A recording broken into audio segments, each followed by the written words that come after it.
បាទកណាថ្វាយគុំព្រះអង្គជាម្ចាស់ហើយព្រះអង្គថាគុំនៅភ្នំកលែននេះប្រហែលឆ្នាំហើយព្រះអង្គ7ឆ្នាំហើយសូមពនាមព្រះអង្គពនាមឈ្មោះព្រះអង្គសុកវណ្ឌីហើយបជនជនបានព្រះសា55ព្រះសាហើយកណាមកនេះគឺថាបានឮអ្នកគេថាបងប្អូនទាំងអស់ល្បីថាទីនេះគឺថាមានថ្មអណ្ដែតទឹកមែនទេព្រះអង្គចឹងហើយថ្មនេះព្រះអង្គដែលដឹងថាទម្ងន់វាប្រហែលគីឡូទេទម្ងន់វា20គីឡូហើយព្រះអង្គឮថាព្រះអង្គគឺថាមានការយល់សពសុបិនយ៉ាងម៉េចគឺថាបានជាគេថាបានទទួលថ្មនេះហើយចឹងព្រះអង្គសូមរៀបរាប់ពីប្រវត្តិបន្តិចជូនបងប្អូនយើងគេថានៅតាមបណ្ដាញសង្គម Facebook ដូចជាលើពិភពលោកឲ្យបានដឹងមកនេះ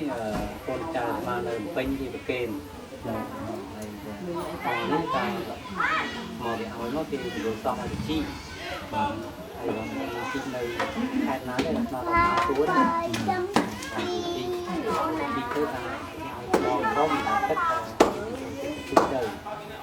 ទីមកយកមកទឹកណាស់តែទេដល់ពេលនេះគេលេងទីស្វាយលេងទីស្វាយនេះមកចាប់ដល់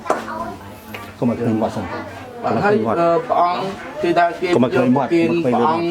នេះចំនួនប្រហែលឆ្នាំហើយដែលថ្មដាក់នៅទីនេះបងនេះគិតយកមកហើយទេបាន2ខែពីមុនថ្មនឹងនៅប្រវត្តិនៅណាវិញបងនៅពេញដល់អញ្ចឹងគេជឿគេដឹងថាមានបារមីឬក៏មិនទៅគេយកមកប្រគេនព្រះអង្គដែរមកប្រគេនស្មាគេថាបើសិនថ្មនេះបើសិនជាយើងហើយស្វាយពីជាទេ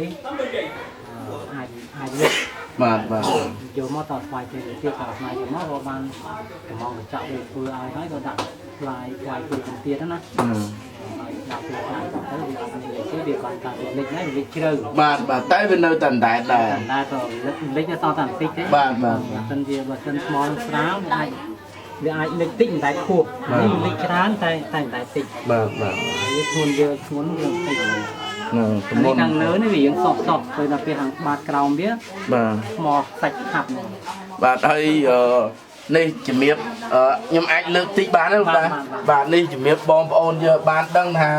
វាមិនមែនជាគេហៅថាការស្ពិនភ្នែកទេណាបាទខ្ញុំបានមីតែអូជួបទូរស័ព្ទជួបនៅកាន់សម្បត្តិមីលើជោគជ័យបាត់ថ្មសុទ្ធបាទថ្មសុទ្ធអូធ្ងន់បាទនេះអត់មានសាច់មហោសាច់ខាប់បាទអូធ្ងន់ល្អណាស់20គីឡូសម្បានមីហើយបើសិនជាត្រូវទឹកចឹងទៅវាអាចជាង20គីឡូអញ្ចឹងបាទបើទឹកចូលជាង20គីឡូជោគជ័យចាក់ជុំណាតែមើលនេះអត់មានថាទឹះអីពីក្រោមឬក៏មានទេគឺថាចាក់ជុំគឺមើលបាទគឺថ្មនេះណាថ្មគឺថ្មណែអីណែមកឆាលយៈនេះខាងក្រៅមកផ្ទៃទឹកទេណាអត់មានកលអត់មានអីទេហើយក៏អត់លេងសៀកដែរបាទអូខេបានទេ